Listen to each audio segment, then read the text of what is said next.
बिस्मिल्लाहिर्रहमानिर्रहीम। अस्सलाम वालेकुम। एक दिन हज़रत फ़ातिमा रज़ी अल्लाह ताला अन्हा बीमार थीं और हज़रत अली रज़ी अल्लाह ताला अन्हो आए और फरमाया, ए फ़ातिमा, तुम्हारी अभी क्या ख्वाहिश है? शहज़ादी ने फरमाया, मैं आपसे कोई चीज़ तलब नहीं करूँगी चचाज़ाद, बस हज़रत अली ने इसरार किया तो शहज़ादी ने फरमाया, ए अबुल हसन, मेरे बाप ने वसीयत की है कि मैं आपसे कोई चीज़ तलब ना करूं और कोई बोझ ना डालूं। तो हज़रत अली रज़ी अल्लाह ताला अन्हो ने फरमाया कि आपको मेरे हक़ की कसम कि तुम मुझसे ख्वाहिश करो। शहज़ादी ने फरमाया कि अब जब आपने मुझे कसम दी है तो अगर कहीं से अनार मिल जाए तो मेरे लिए ले आइएगा। बस हज़रत अली रज़ी अल्लाह ताला अन्हो अनार की तलाश में निकल गए। हज़रत अली रज़ी अल्लाह ताला अन्हो से लोगों ने कहा कि अनार का मौसम तो गुजर गया है, लेकिन कुछ दिन पहले शमून यहूदी के पास कुछ अनार थे। हज़रत अली रज़ी अल्लाह ताला अन्हो उसके घर की तरफ गए और दकुल बाब किया। हज़रत अली रज़ी अल्लाह ताला अन्हो ने अनार के बारे में पूछा तो शमून ने कहा, मैंने कुछ दिन पहले सारे अनार बेच दिए, मगर ये कि इमाम जानते थे कि इसके पास एक अनार है। हज़रत अली रज़ी अल्लाह ताला अन्हो ने यहूदी से कहा कि घर के अंदर तलाश करो। तो उसके घर के दरवाजे के पीछे उसकी ज़ौजा खड़ी थी। उसने कहा, घर के अंदर एक अनार है जिसको मैंने पत्तों के नीचे छुपाया हुआ है। बस हज़रत अली रज़ी अल्लाह ताला अन्हो ने वो अनार 4 दिरहम में शमून से खरीद लिया। शमून ने कहा, अमीरुल मोमिनीन, हर अनार आधे दिरहम का है।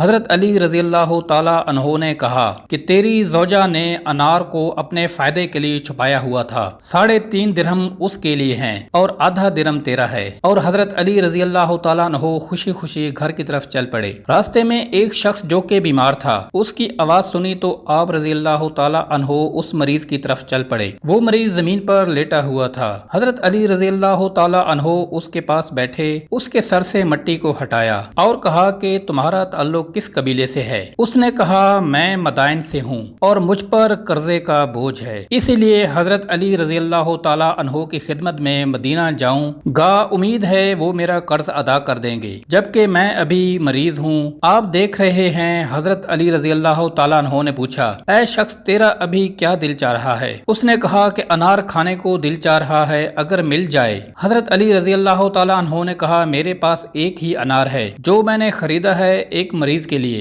जो मेरे नज़दीक बहुत अजीज है, लेकिन मैं इस अनार को 2 हिस्सों में तकसीम करता हूँ ताकि तुम भी महरूम ना रहो। बस हज़रत अली रज़ी अल्लाह ताला अन्हो ने अनार को खिलाना शुरू कर दिया, जहाँ तक कि उसे आधा अनार खिला दिया। फिर उस शख्स ने कहा कि मुझे बचा हुआ आधा अनार भी खिला दें ताकि मेरी तबीयत बेहतर हो जाए। हज़रत अली रज़ी अल्लाह ताला अन्हो ने दिल में कहा, ये मर्द बीमार और गरीबुल वतन है, ये इस अनार का ज्यादा हकदार है, शायद खुदा की तरफ से फातिमा रज़ी अल्लाह ताला अन्हा के लिए कोई कशादगी हो जाए। फिर हज़रत अली रज़ी अल्लाह ताला अन्हो ने वो आधा अनार भी इस मरीज को दे दिया, जबकि शहजादी रज़ी अल्लाह ताला अन्हा से दिल ही दिल में शर्मिंदा थे। यहाँ तक के घर पहुँचे, दरवाजे के शगाफ से शहजादी रज़ी अल्लाह ताला अन्हा की हालत को देखा कि शहजादी रज़ी अल्लाह ताला अन्हा तशरीफ फरमा हैं और अनार का तबक सामने रखा हुआ है। अनार की तरफ देखा तो पहचान गए, ये दुनियावी अनार नहीं है। आपने फरमाया कि ये अनार तुम्हारे लिए कहाँ से आए? तो शहजादी रज़ी अल्लाह ताला अन्हा ने फरमाया कि आपके जाने के थोड़ी देर बाद किसी ने दरवाजा खटखटाया तो फिजा ने दरवाजा खोला, देखा एक मर्द अनार का तबक हाथों में उठाए हुए है। उस मर्द ने हमसे कहा कि अमीरुल मोमिनीन रज़ी अल्लाह ताला अन्हो ने इस अनार के तश्त को हज़रत फातिमा रज़ी अल्लाह ताला अन्हा के लिए भिजवाया है। जो शख्स अपने हलाल पैसों से अपने माँ बाप, बीवी बच्चों, बहन भाइयों पर खर्च करता है तो उस इंसान पर रिज़्क बारिश की तरह बरसता है। अल्लाह ताला आपको और हमें अमल करने की तौफीक अता फरमाए। आमीन।